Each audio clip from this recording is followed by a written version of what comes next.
आने वाले ने अपनी बात जारी रखते हुए कहा, इसीलिए महाराज रात की तारीकी में आया हूँ। आपको दुख दिया, माफ़ कर दीजिए। उसकी आवाज़ आंसुओं में गूंजी हुई थी। तुम्हारा मामला कुदरत के हाथ में है। खुदा का ये गुनाहगार बंदा अगर तुम्हारी कुछ मदद कर सकता है तो उससे गुरेज नहीं करेगा। बप्ता सुनोगे मेरी? वो बोला, ज़रूर सुनूंगा। बंसी राज बहादुर है नाम मेरा। खरा ब्राह्मण हूँ, 20 बागों का मालिक हूँ और हज़ारों बीघे ज़मीन छोड़ी है पुरखों ने। साथ में ये नसीहत भी की कि अपने अलावा सबको नीच समझो। दौलत संसार की सबसे बड़ी बुराई है। कैसा पाया इस नसीहत को? मार दिया ससुरों ने मुझे ये सोच देकर। संसार में सबसे नीचा कर दिया मुझे। अब तुम क्या हो? एक बेबस आदमी, एक अपराधी जो किसी मदद करने वाले को आंखें फाड़ फाड़ कर तलाश कर रहा है। 20 बाग और हज़ारों बीघे ज़मीन भी उसका साथ नहीं दे रहे। उसकी सिसकियां जारी हो गई। मेरे दिल में उसके लिए हमदर्दी का जज्बा बेदार हो गया। मैंने उसके शाने पर हाथ रखते हुए कहा, तुम्हारे धर्म के बारे में मैं कुछ नहीं कहता, लेकिन मेरा दीन कहता है कि अगर किसी ने गुनाह किया है तो उसकी सज़ा देने वाला सिर्फ अल्लाह ताला है। अगर तुम किसी के काम आ सकते हो तो उससे गुरेज ना करो। मैं पहले भी कह चुका हूँ कि तुम्हारा मामला तुम्हारे और खुदा के दरमियान में है। मेरी ज़ात से अगर तुम्हें कोई फ़ायदा हो सकता है तो मैं ज़रूर तुम्हारे लिए कुछ भी कर सकता हूँ। मुझसे जो बन पड़ेगा वो मैं करूँगा। अब वक्त ज़ाया ना करो और अपने बारे में जो कुछ भी बताना चाहते हो बता दो। थोड़ा बहुत तो बता चुका हूँ महाराज। इस सोच ने मुझे संसार से दूर कर दिया था।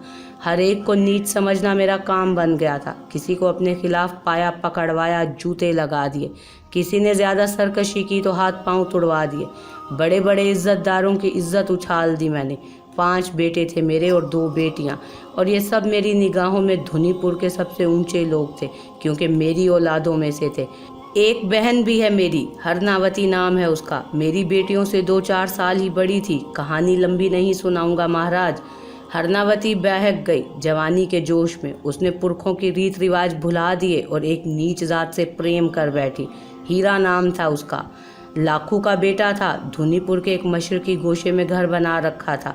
नौकर था हमारा महाराज। हमारी ज़मीनों पर काम करता था। बाप बेटे हमारा दिया खाते थे। फिर भला ठाकुर राज बहादुर ये कैसे बर्दाश्त कर सकते थे कि हीरा पूरी आंखें खोलकर हरनावती को देखे? पर ऐसा हुआ। न जाने कब और कहाँ मिले थे वो लोग। हरनावती हीरा के प्रेम में गिरफ्तार हो गई और छुप छुप कर उससे मिलने लगी। बस्ती वालों ने देखा। किसी की मजाल तो नहीं थी कि कोई हमसे आकर बात कह सके, लेकिन आपस में काना फूसियाँ करते थे। हमें उस समय तक कुछ नहीं मालूम था, लेकिन फिर मेरी धर्मपत्नी ने एक रात हरनावती को घर से चोरी चोरी निकलते हुए देखा तो चौंक गई। दिन भर और रात भर सोचती रही और फिर उसने मुझे बता दिया। मेरे तो तन बदन में आग लग गई थी महाराज। दूसरी रात मैंने हरनावती का पीछा किया और देखा कि चांदनी रात में मेरे ही बाग के एक गोशे में वो लाखू के बेटे हीरा के पास बैठी हुई है। दोनों बातें कर रहे हैं और संसार से बेखबर हो गए हैं। खून उतर आया था मेरी आंखों में। सोचता रहा कि क्या करूं, और जब बर्दाश्त ना हो सका तो उनके सामने पहुंच गया। मैंने उनके पास पहुंचकर कड़कदार आवाज़ में दोनों को मुखातिब किया तो दोनों थर थर कांपने लगे। हीरा मेरे कदमों में गिर गया और मैंने ज़ोरदार ठोकर मारकर उसका सर फोड़ दिया। वो हाथ जोड़कर खड़ा हो गया, लेकिन मेरी बहन हरनावती ने अपनी साड़ी का पल्लू फाड़कर मेरे सामने ही उसके माथे पर पट्टी कसी और फिर आंखें निकालकर मुझ पर खड़ी हो गई।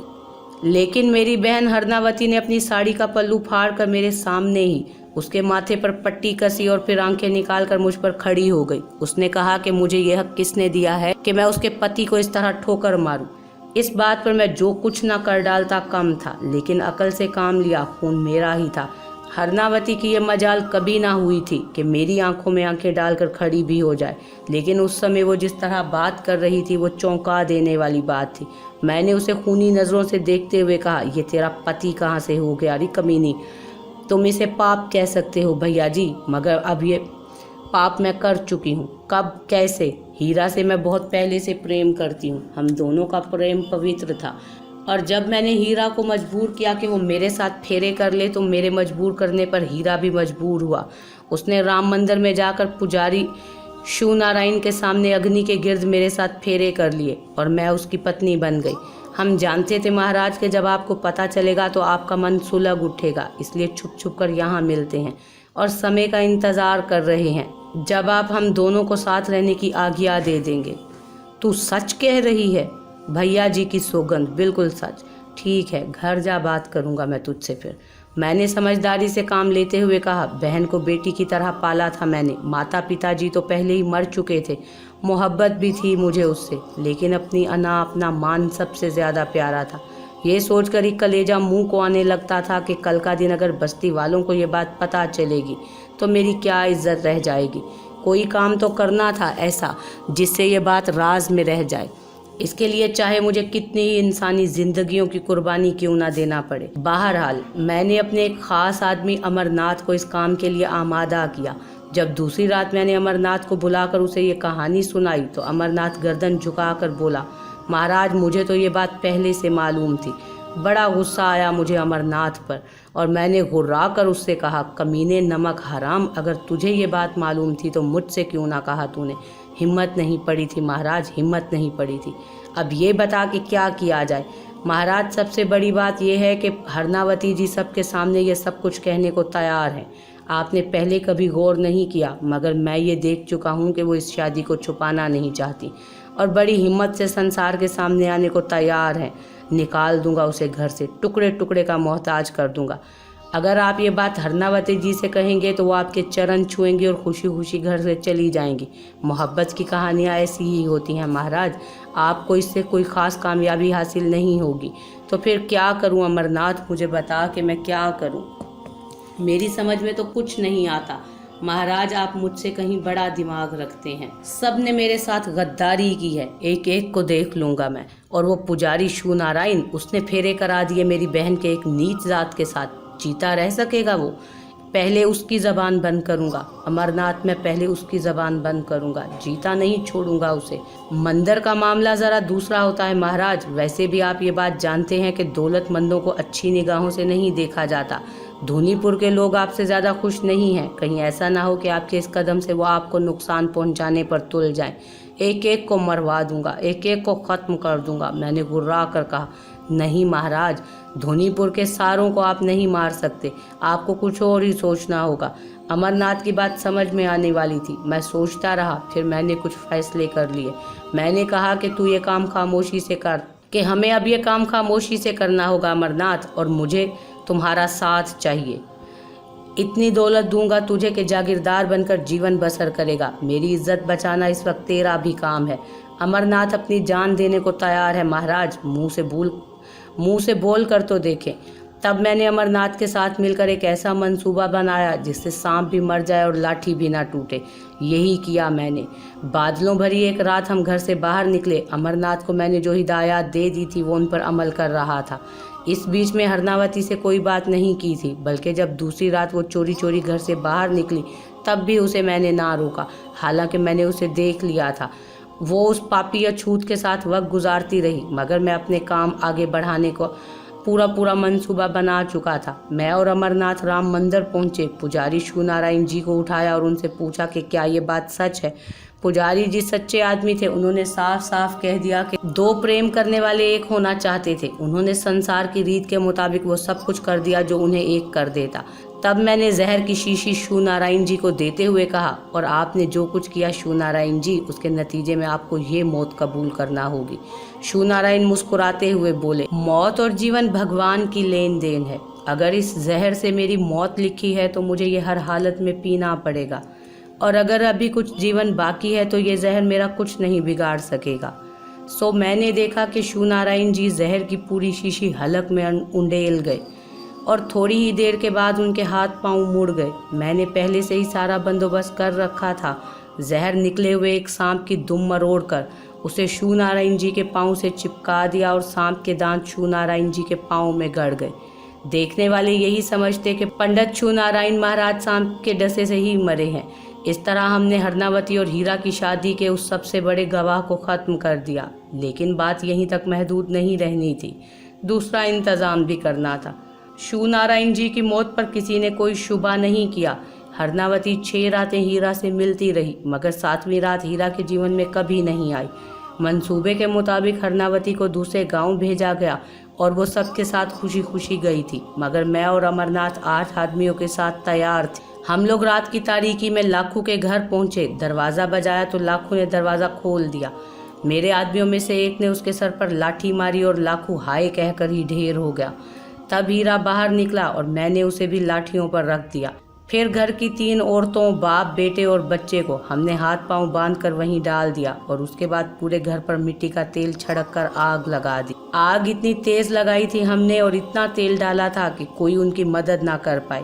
20 घर जले थे उस आग से और हीरा और लाखू अपने मजीद 5 घर वालों के साथ जलकर भस्म हो गए थे उसी घर में। तब मेरे दिल को सुकून मिला। हरनावती वापस आ गई। बस्ती वाले कभी ये ना जान सके कि आग कैसे लगी। बस उन्होंने कोयला हुई लाशें निकाली थी और उनका क्रियाक्रम कर डाला था। मगर हरनावती मुझे शुबे की नज़रों से देखती थी और फिर एक रात वो मेरे पास पहुंच ही गई। मैं उस वक्त अपने किसी काम में मसरूफ़ था। हरनावती का चेहरा देखकर मैं चौंक पड़ा और मैंने उससे पूछा कि अब कैसे आना हुआ इस वक्त। तो उसने बड़े पुरस्कार लहजे में कहा, मेरा सुहाग कैसे भस्म हुआ महाराज, मुझे क्या मालूम। मैंने गुस्से से कहा, मगर मुझे मालूम हो गया है। क्या मालूम हो गया है? मेरे ससुर लाखू के घर में आग लगी नहीं, लगाई गई थी। लगाई गई थी? किसने लगाई थी? अमरनाथ, भेलचंद, शक्तिलाल, पुरसीराम, रघु, शंकर, राजन और सोना आग लगाने वाले थे और आप आग लगवाने वाले थे। क्या बक रही है तू? मैंने गुस्से से दहाड़ा, मगर मेरे बदन में सर्दी दौड़ गई थी। सारे नाम सच्चे थे। किसने मुखबरी कर दी? न जाने किसने जुबान खोल दी। हरनावती हैरत अंगेज तौर पर पुरसकून थी। उसने कहा, शुबा तो मुझे पहले ही था भैया जी। आखिर आप मेरे भैया हैं। हमने एक माँ की कोख से जन्म लिया है। मगर आपने जो अन्याय किया वो अच्छा नहीं था। सारे कुंभे को मरवा दिया, बच्चे को भी ना छोड़ा। दोष तो हीरा का था महाराज, सबका तो नहीं था। आपको रहम ना आया उन पर, जिंदा जलवा दिया आपने उन्हें आग में। हरनावती, जो कुछ मैंने तेरे साथ आज तक किया है उसका ये बदला दे रही है मुझे, इल्ज़ाम लगा रही है मुझ पर। ठीक है, अगर ऐसी बात है तो तू जा, थाने चली जा, मेरे खिलाफ रपट दर्ज करा दे, गिरफ्तार करा दे मुझे उन सब के कत्ल के इल्ज़ाम में। हरनावती अजीब से अंदाज में हंसी, फिर बोली, कहा था मैंने हीरा से भैया जी, कहा था, मगर उसने कहा कि इससे कोई फ़ायदा नहीं होगा। बंसी राज महाराज बड़े इख्तियार वाले हैं, पुलिस को अपने जाल में फांस लेंगे, मालो दौलत दे देंगे उसे और बात खत्म हो जाएगी। लेकिन अब अपना काम हीरा खुद ही निपटाएगा। बंसी राज महाराज, क्या बक रही है तू? क्या कहती है? और वो हीरा? बात मेरी समझ में नहीं आई थी। हरनावती आहिस्ता से बोली, आया था हीरा मेरे पास। पहले मुझसे उसने अपनी सारी बिपता सुनाई और उसके बाद कहने लगा कि अगर अकेला मार दिया जाता तो ये सोचकर खामोश हो जाता कि चलो हरनावती के भैया ने मारा है, मगर सारे के सारे मार दिए, पिताजी को भी मार दिया। कह रहा कि सबने यही फैसला किया है कि अपना बदला वो खुद तुमसे लेंगे। समझे बंसी राज महाराज, मैं तुम्हें यही बताने आई थी। हीरा तो कह रहा था कि क्या फ़ायदा ये सब कुछ कहने से, जब बदला शुरू होगा तो हंसीराम महाराज खुद ही देख लेंगे। कहने सुनने से कोई फ़ायदा नहीं, उनकी समझ में नहीं आएगा। मैं फटी फटी आंखों से हरनावती को देखता रहा, शायद पागल हो गई थी। वो हमदर्द निगाहों से मुझे देखते हुए वापस चल पड़ी। मैंने उसे रोकते हुए कहा, कहाँ जा रही हो? अब कहाँ जाऊंगी भैया जी, मेरा ससुराल तो खत्म हो गया। उसने रूंधे हुए लहजे में कहा। बेहया, बेशरम, नीच जात थे वो। उस घर को अपना ससुराल कहते तुझे शर्म नहीं आती? जवाब में उसने मुझे हकारत भरी नज़रों से देखा और कमरे से निकल गई। मगर मुझे कुछ करना था। अगर उसने किसी और के सामने ज़ुबान खोल दी तो मेरे लिए बड़ी मुश्किलात पैदा हो जाएंगी। चुनाचे मैंने उसे दूसरे ही दिन एक अलग थलग जगह रख दिया। मेरी हवेली पुरखों की बनाई हुई है, उसके 2 हिस्से हैं। एक हिस्सा बिल्कुल वीरान पड़ा रहता है। मैंने उसी वीरान हिस्से को साफ सुथरा कराया और उसे वहां पहुंचा दिया। मेरी पत्नी पहले तो हैरान हुई, बाद में मुझे उसे अपना राजदार बनाना पड़ा। अमरनाथ वगैरह से मैंने हरनावती की कही हुई बातों की पूरी तफसील नहीं बताई थी कि कहीं वो डर ना जाए, लेकिन हरनावती की कैद की निगरानी के लिए उसी को मुंतखब किया था और ये कहा था कि हरनावती को इस बात का शुबा हो गया है कि लाखू के घराने को मैंने मारा है। अमरनाथ मेरा वफादार आदमी था, आंखें बंद करके अपने काम में लग गया, मगर मेरी नींदें हराम हो गई थी। महाराज, मैं ये सोचता था कि हरनावती हीरा का नाम कैसे लेती है। वो ये बात कैसे कह रही थी कि हीरा ने उसे ये तफसील बताई थी। वैसे तो मैं ना मानता, मगर उसने उन तमाम लोगों के नाम बिल्कुल ठीक ठीक लिए थे जो लाखू के घराने आग लगाने गए थे। फिर एक खौफनाक वाक़या पेश आया। अमरनाथ और उसके 2 साथी जो रात को वहीं सोया करते थे जहां पर हरनावती कैद थी, अचानक ही आधी रात को दहशत से चीखते हुए दौड़ते नजर आए। उन तीनों के जिस्मों में आग लगी हुई थी और शोले इतने बुलंद थे कि हवेली के दूसरे मुलाजमों ने उन्हें देख लिया। मैं तो वहां मौजूद नहीं था उस वक्त, लेकिन लोग कहते हैं कि उन्होंने आग बुझाने की हर मुमकिन कोशिश की, मगर उनके जिस्मों में लगी आग बुझी ही नहीं और वो तीनों के तीनों ऐसे जल गए जैसे कोयला जलकर सख्त हो जाता है। पता ही ना चल सका कि उनके जिस्मों में आग कैसे लगी। इस वाकया से बड़ा खौफ फैल गया था। मैं ज़रूरी कार्रवाइयों में मसरूफ़ रहा। बस्ती वालों को इस बारे में बस इतना ही पता चल सका कि किसी तरह 3 आदमी जलकर भस्म हो गए। असल बात किसी के कानों तक नहीं पहुंची थी। हरनावती से मैं खुद मिला तो वो मुतमईन नज़र आई, हंसकर बोली, बाकियों के साथ भी यही सब कुछ होना है महाराज, थोड़ा सा इंतज़ार कर ले और इसके बाद आपकी बारी भी आएगी। तेरा दिमाग खराब हो गया है, दुश्मन हो गई है तू हमारी। नहीं महाराज, मैंने ऐसा तो नहीं कहा। हीरा मुझे पहले ही बता गया था कि इब्तदा वो अमरनाथ और उसके 2 आदमियों से करेगा। मुझ पर पहरा लगाने की ज़रूरत नहीं है महाराज। बचा सकते हो तो उनके घरों को और उन्हें बचा लेना जिन्हें तुमने इस काम के लिए आमादा किया था। मैं कहाँ जाऊँगी, अब मेरा कौन सा ठिकाना रह गया है। मैं वाकई परेशान हो गया था। मेरी समझ में कुछ नहीं आ रहा था कि मैं क्या करूं। अमरनाथ मेरा मुशीर था, हर तरह के राजदारी के मशवरे मैं उसी से करता था, वो ही ना रहा था। मुझे उसकी मौत का निहायत अफसोस था। बहरहाल परेशानियों का आगाज़ तो उसी दिन से हो गया था महाराज, जिस दिन से मुझे ये पता चला था कि हरनावती ने उस नीच जात से शादी कर ली है और अब ये परेशानियां अरूज को पहुंचती जा रही थी। मेरे बेटे ऐशो इशरत की ज़िंदगी में परवान चढ़े थे। बड़े बेटे की शादी करने वाला था मैं, मगर कोई बात समझ में ही नहीं आ रही थी। फिर एक दिन पता चला कि रघु और शंकर जो खेत पर काम कर रहे थे सांप के डसने से मर गए। किसी ऐसे नाग ने डसा था उन्हें जो बहुत जहरीला था। दोनों की लाशें तक ना उठाई जा सकती थी। बदन का सारा गोश्त गलकर पानी की तरह बह गया था और हड्डियों के ढांचे खेतों में पड़े नजर आ रहे थे। जहाँ उनका पानी बहा था वहाँ ज़मीन ऐसी काली हो गई थी जैसे किसी ने आग लगा दी हो उस पर। और उसके बाद महाराज वो खेत फिर सरसब्ज ना हो सके, वो भी मारे गए। राजन और सोना तो पहले ही अमरनाथ के साथ ही भस्म हो गए थे। पेरचंद और शक्ति कहीं से आ रहे थे कि रास्ते में उनकी गाड़ी टकरा गई और उनका कीमा हुआ कि उनकी लाशें भी ना उठाई जा सकती थी। अब मेरे हवास जवाब देने लगे थे। मैं बीमार हो गया था, इतना बीमार हुआ कि बुखार उतरे ना उतरता था कि एक दिन एक वैद्य जी मेरे पास आए। भद्दी सी शक्ल के मालिक थे। मेरा बेटा खोरचंद उन्हें लेकर आया था। दवाओं का बक्सा उनके पास था।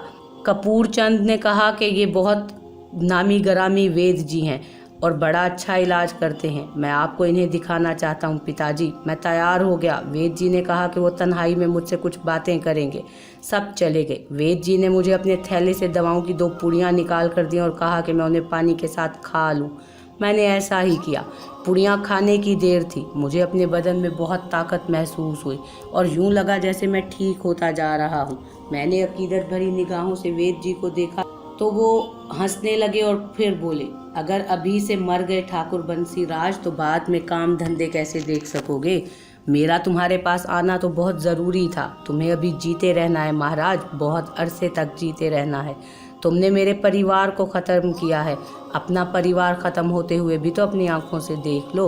और जब मैंने हैरान होकर वैद्य जी के चेहरे पर नज़र डाली तो देखकर मेरी जान निकल गई। वो हीरा था, वो हीरा जिसे मैंने जलाकर भस्म किया था। वो मुझे शरीर आंखों से देख रहा था। भगवान के यहाँ कोई ज़ात नहीं बनाई जाती, ना ऊंची ज़ात ना नीची ज़ात। और दिल तो भगवान ने सभी को दिया है। फिर हमने तो फेरे किए थे आपकी बहन से महाराज, कोई गुनाह नहीं किया था। स्वीकार कर लेते हमें तो क्या हो जाता। और फिर दोषी तो हम थे। हमारे पिताजी को भी मार दिया तुमने, माताजी को भी मार दिया, हमारे भतीजे को भी मार दिया। कैसा अन्याय किया तुमने महाराज। हम तो हरनावती की वजह से खामोश हो जाते, माफ़ कर देते तुम्हें, मगर दूसरे माफ़ करने को तैयार नहीं हैं। वो तो मारे गए जिन्होंने हमारा घर फूंका था। और अब तुम्हारे परिवार की बारी है महाराज। 5 बेटे हैं तुम्हारे और 2 बेटियां। बेटों की तो शादी कर दी तुमने, उनका नंबर सबसे बाद में आएगा।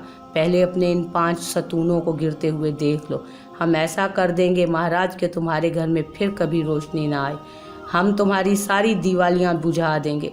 हम सब ने यही फैसला किया है, मगर तुम्हें जीना है। बीमार रहोगे तो रहो, तुम्हारी मर्जी है, मगर जिंदा रहो ताकि अपने किए का अंजाम अपनी आंखों से देखो। ये कहकर हीरा दरवाजे से बाहर निकल गया। मेरे पूरे जिस्म में सर्द लहरें दौड़ रही थी। कोई शुबा नहीं था, कोई धोखा नहीं था। जो कुछ देखा था अपनी आंखों से देखा था, जो कुछ सुना था अपने कानों से सुना था, और दिल खून होकर रह गया था। उसने मेरे बेटों की तरफ इशारा किया था और मुझे अपनी औलाद अपनी जान से ज़्यादा अजीज़ थी। बड़ा बदहवास हो गया था मैं, कुछ समझ में नहीं आ रहा था कि क्या करूं। मेरा बेटा जो सबसे बड़ा था मेरी इस बीमारी पर काफ़ी तवज्जो दे रहा था। एक बार उसने पूछा कि मेरे मन को क्या रोग लग गया है, कुछ बताओ तो सही। मेरी धर्म पत्नी भी जिद पर आ गई तो मैंने सारी कहानी उन लोगों को सुना दी। मेरा बड़ा बेटा हंसने लगा और फिर बोला, ये आपका वहम है महाराज, आपके दिल में चोर बैठ गया है। वो सारे के सारे जो मरे, आपको उनकी मौत की वजह मालूम है। हादसे ही हुए थे उनके साथ। वो कैसे हादसे हुए थे, ज़रा मुझे भी बता दो। इंसानी जिस्मों में आग लग जाए, नाग ऐसे काटें कि बदन पानी हो जाए, ये सारे खेल क्या तुम इंसानी खेल समझते हो या सिर्फ हादसा कह सकते हो?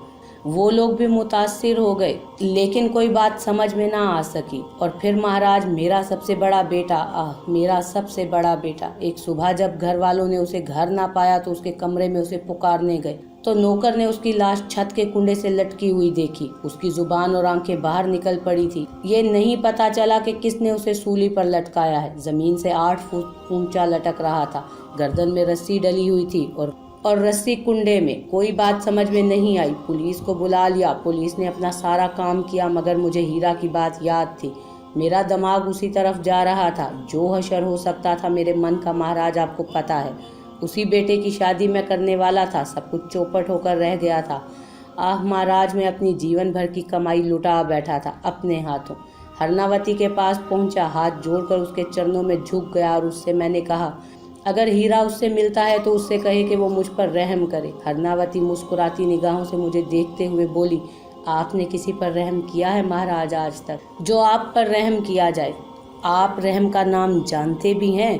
तू भी उसी की मौसी है हरनावती, तेरे भी तो कुछ लगते हैं वो। मैंने रोकर कहा, कोई रिश्ता नहीं है तुमसे मेरा, कैदी हूँ मैं तुम्हारी। मेरा तुम्हारा सैदो सयाद का रिश्ता है, बस तुमने उसका पूरा कटम मार दिया। उसने सौगंध खाई है कि वो भी ऐसा ही करेगा। हरे राम, ऐसा मत करना, ऐसा मत कह। बचा ले अपने भतीजी भतीजों को, बचा ले उन्हें। खून का बदला खून, सब मरेंगे, सब मरेंगे, कोई नहीं बचेगा। वो पागलों की तरह बोली और फिर हंसने लगी, फिर चीखने लगी और फिर रोने लगी। और इसके बाद कुछ कहने को बाकी ना रहा। कुछ नहीं बिगाड़ सका मैं उसका। उस महीने के बाद मेरा गोविंदा मारा गया। वो भाइयों में सबसे तगड़ा जवान था, सबसे खूबसूरत जवान। देखने वाले उसे देखते तो उसकी जवानी पर रश्क करने लगते थे। महाराज, मेरा गोविंदा रात को खा पी कर आराम से सोया। आधी रात को उसके कमरे से चीखने की आवाज़ें सुनाई दी। वो हलक फाड़ फाड़ कर चीख रहा था, सबको पुकार रहा था। हम सब उठकर उसके कमरे की तरफ भागे। दरवाज़ा खोलने की कोशिश की, मगर दरवाज़ा अंदर से बंद था। बहुत से नौकरों ने मिलकर उसे तोड़ा तो अंदर कमरे में धुआं भरा हुआ था महाराज, गहरा गाढ़ा काला धुआं जिसमें कुछ नज़र नहीं आ रहा था। और अब गोविंदा की आवाज़ भी सुनाई नहीं दे रही थी। पहले जब उसकी चीखें सुनाई दी थी तो पूरी ताकत से चीख रहा था और बाद में उसकी आवाज़ मध्यम होती चली गई थी। दरवाजे खिड़कियां सब बंद थे, पता ही नहीं चला कि धुआं कहाँ से आया। नौकरों ने रोशनियां जलाई, मगर गहरे काले धुएं की वजह से कुछ नज़र नहीं आ रहा था। दरवाजे खिड़कियां खोल दिए गए।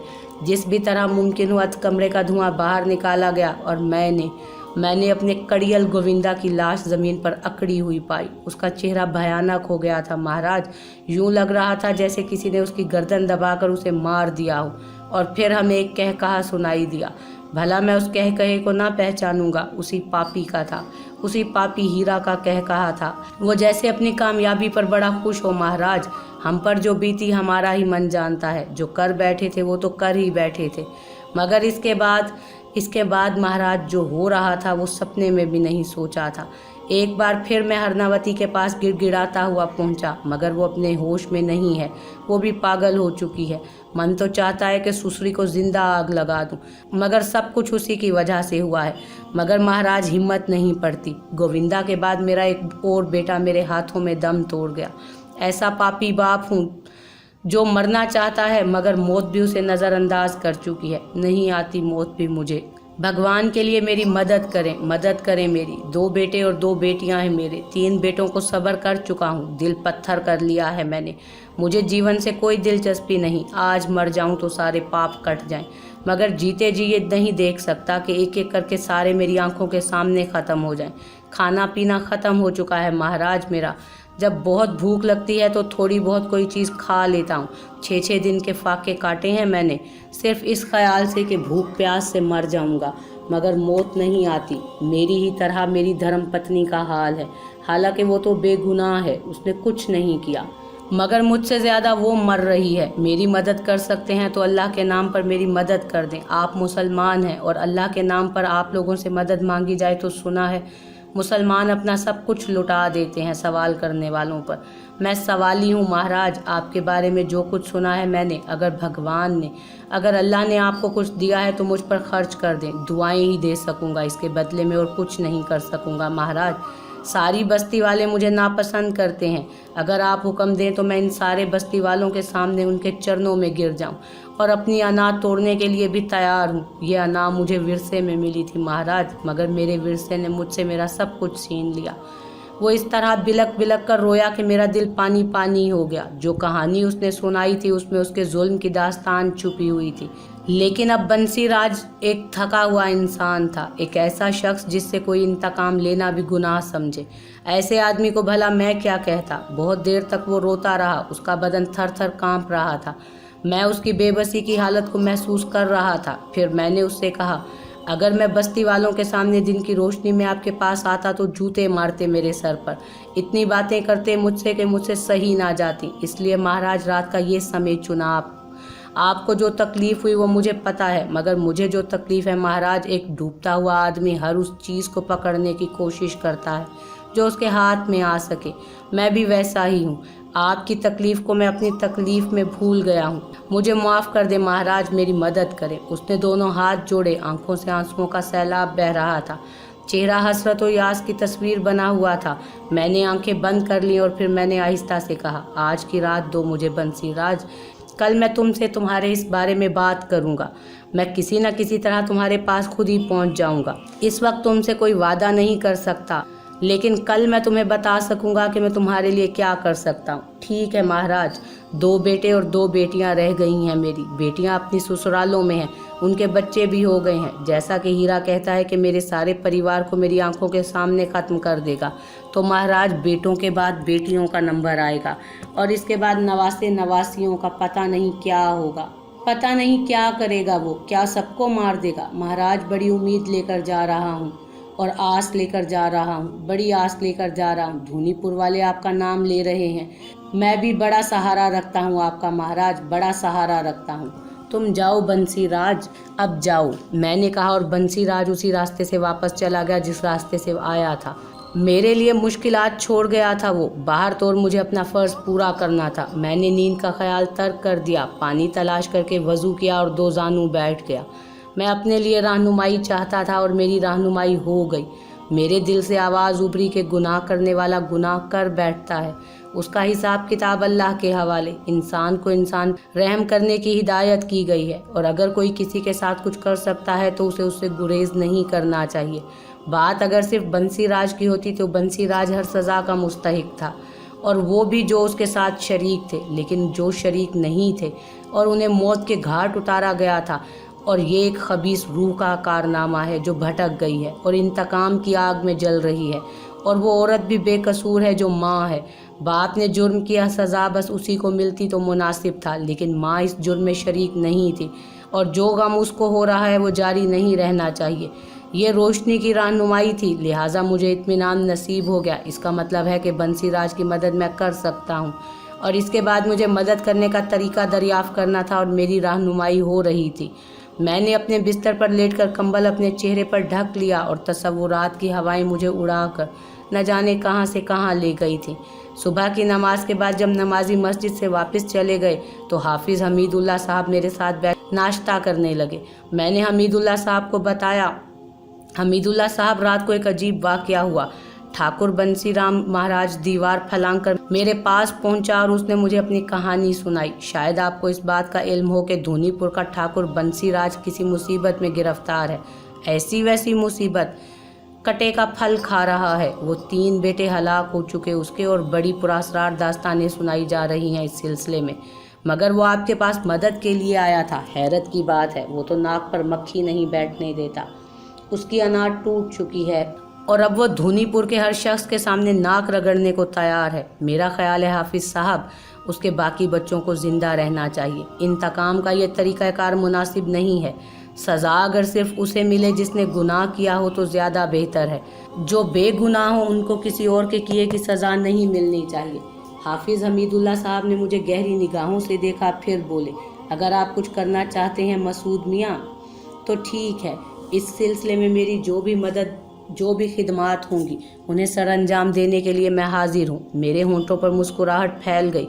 बस आपकी दुआएं दरकार होंगी मुझे, इनके अलावा किसी और चीज़ की ज़रूरत नहीं है। हाफिज़ हमीदुल्लाह मुस्कुराकर खामोश हो गए। फिर मैंने उनसे पूछा, वैसे बस्ती वाले भी बंसीराज से नफ़रत करते होंगे, आपका क्या ख्याल है? सब उससे घिन खाते हैं। वो बड़ा सरकश आदमी रह चुका है और उसके हाथों हमेशा हर एक को नुकसान ही पहुंचा है। आज भी उसके बहुत से कारिंदे उसकी कंजूसी से तंग हैं। कमबख्त कुछ भी नहीं देता किसी को और सब कुछ हड़प कर लेने के चक्कर में रहता है। आप देख लें मसूद मियाँ, अगर आपका दिल गवाही देता है तो उसके लिए काम कर लें। हो सकता है हमीदुल्लाह साहब, इससे बहुत सौ की बेहतरी भी हो जाए, यानी उन्हें कुछ मिल जाए जिन्हें उसके हाथों कुछ नहीं मिलता। वो तो अपने आप को इतना मजबूर और बेकस जाहिर कर रहा है कि यूं लगता है जैसे अब उसे अपने धन दौलत से कोई दिलचस्पी ही ना हो। बहरहाल देख लेते हैं, उसकी मदद तो करना ही होगी। ये बताइए उस तक पहुंचने का क्या जरिया हो सकता है? मैं आपको उसकी हवेली तक ले जा सकता हूँ, ये कौन सा मुश्किल काम है। बस ज़रा लोगों से छुप कर जाना चाहता हूँ ताकि बिला वजह शोहरत ना हो जाए। इस सिलसिले में शोहरत से बहुत सी रुकावटें सामने दरमियान में आ जाएंगी। मैंने कहा, इसके लिए तो मेरा ख्याल है रात का ही वक्त मुनासिब होगा। आज का दिन गुजार लीजिए, इशा के बाद निकल जाइए। वैसे भी रात के एक हिस्से में धूनीपुर की बस्ती मुकम्मल पुरसकून हो जाती है और यहाँ रातों को कोई रौनक नहीं होती। मैं आपको वहाँ पहुँचा दूँगा।